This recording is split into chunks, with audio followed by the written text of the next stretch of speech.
During cross-examination, your job is to control that witness. Most of your control will be achieved by how you ask those leading questions, but some of the control is physical, how you use your body. Start with your feet. If the judge allows you, step away from the podium so the jury can see all of you. You will be more present, more like the star. You want the focus to be on you. Let us see all of you. Don't speak until you have your hands in this ready position. Put down the pen. This is not a time to be writing. As you begin to talk, gesture immediately. Use this questioning gesture, palms up. Both hands, one hand, the other hand. Consider how this gesture turns a statement, "You are an attorney," into a question, "You are an attorney." That questioning gesture is very valuable on cross.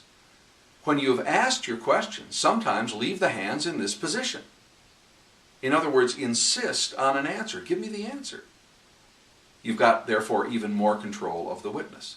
If it's a really important question, gesture bigger. Big question, big gesture. Signal that importance to the jury. And make sure that you are in control of your eyes. Focus your eyes on the witness before you begin to speak, because there is a kind of eyeball-to-eyeball confrontation during cross that's essential. So don't start talking while your eyes are in your notes. Look at the witness. And some of the time, include the jury. How much of the time to include them is hard to put a number on, but consider how we use social eye contact in conversation. Even though I'm primarily talking to you, if someone else is in the room, I would look at them a little bit. Look at them on the most important questions that you ask. Somewhere in the middle of the question, turn your eyes towards them and then back to the witness. If you pay attention to the jury, they will pay attention to you. So with your body under control, we now need to control your brain thinking during cross-examination.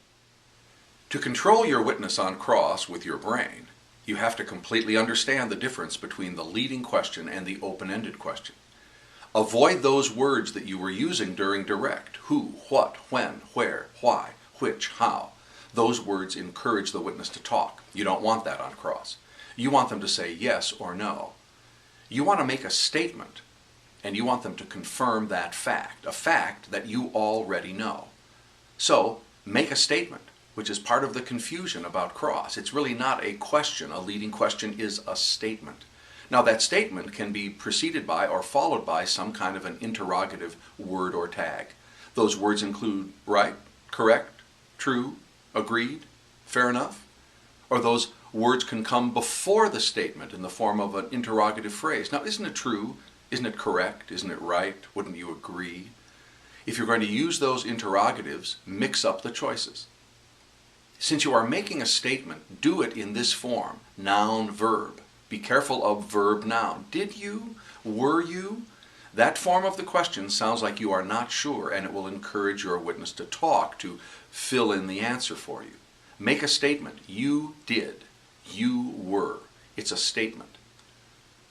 Think about your attitude during cross. It is far too easy, given the adversarial nature of cross, to simply sound aggressive and hostile or downright peevish right from the very beginning. But if you start with that attitude, where do you go from there? Do you simply get more aggressive, more hostile, more peevish? That quickly wears out its welcome with the jury. So pick an attitude. And pick an attitude that's closely connected to the line of questions you're asking. The experts often suggest that you start with questions during cross to which the witness must agree to get them on the yes train, as some people say. So if you're going to ask questions and you want agreement, sound agreeable. And then as you move through your questions, will some of them be skeptical? Will you sometimes be surprised? When you get to the more contentious issues, will you be indignant or outraged or completely disbelieving? Your attitude has to be a tactical choice. So, ask the leading question. Pick an attitude. Then your brain will give you some guidance as to how to control that witness. And consider finally the injunction about don't ask the one question too many. What is that? Well, of course, the one question too many is the question to which the witness will never agree, and it is the argument you will make during closing argument. So imagine a car crash case in which you will argue in closing, he was driving too fast for conditions. If you put that question to the witness, now, You were driving too fast for conditions, weren't you? What's the witness going to say? They can't say yes, so they will fight you. So you want to stop right before that one question too many. But you need to think about that. You need to actually say it aloud to know where the penultimate question is.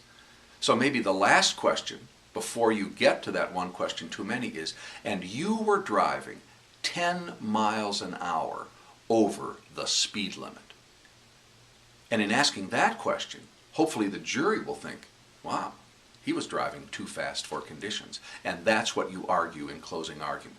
So you need to know where each line of questions ends, because it ends right before that one question too many. And you have to be clear in your mind as to what that is. Control your witness during cross by controlling your voice. From the very beginning, speak with real authority. And to do that, make sure you have taken in a deep breath before you ask your first question.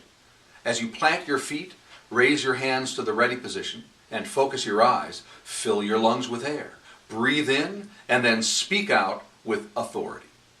Control the pace. Don't start too fast. That's a temptation during cross.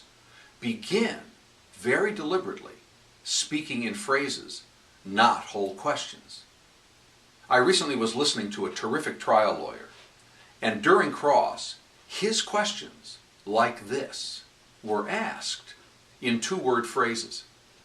So let's imagine you have on the stand a defendant in a defective products case. Your very first question after you take that deep breath could be phrased in two-word phrases like this.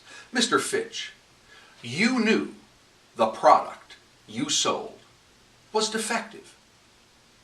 Well, what juror will not pay attention to what flows from that first question?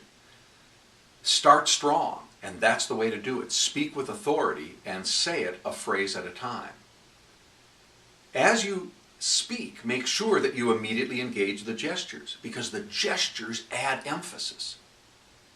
Emphatic gestures lead to emphatic speech. So if you gesture immediately, those gestures are in effect audible. We hear the effect of those powerful gestures as you ask the question with real power. Control the volume and the pace, and control the inflection or the music of your voice. Since a leading question is actually a statement, to make that statement sound like you are certain, as you end that, descend to a lower pitch, what we call walk down the steps. It's the pattern we all use ending the Pledge of Allegiance. The final phrase is said, with liberty and justice for all, period. Well, use that inflection. Mr. Fitch, you knew the product you sold was defective, was defective. That is the way to make it sound like you are certain of that statement and you want the witness to confirm it. So you're controlling the pace, you're controlling the volume, you're controlling the inflection, and then mix it up. Variety, of course, is the spice of life and of advocacy. Having been loud, ask a question softer. Having said things this slowly, the less important questions can be said more quickly. The pace varies. And sometimes, of course, the voice goes up. You knew the product was defective. So you are making intentional choices to speak with authority and then add variety to your delivery. Think how your attitude affects and informs the tone of your voice. So what's the attitude with which we begin that question to Mr. Fitch? Is it accusatory? You knew the product you sold was defective. Perhaps it's not that. Perhaps it's amazement, surprise. You knew the product you sold was defective. So by picking an attitude, you're actually expressing with your voice and a different tone of voice that attitude that you want the jury to have. If you want them to be indignant, do you want them to be surprised? Pick an attitude. Now, practice. That's the next step. You have to practice planting those feet, taking that breath, getting those hands in the ready position, and focusing your eyes. Practice using the questioning gesture. Practice using the double karate chop. Practice asking those leading questions, which are really statements. Practice using the interrogative tags at the beginning and the end. Right, correct, true, agreed, fair enough. Isn't it true? Isn't it fair? Make sure you've practiced doing that. Practice speaking with real authority. Practice speaking in very short phrases at the beginning. Practice walking down the steps. If you get up on your feet now and practice these skills, you will be ready to conduct a cross where you really control the witness.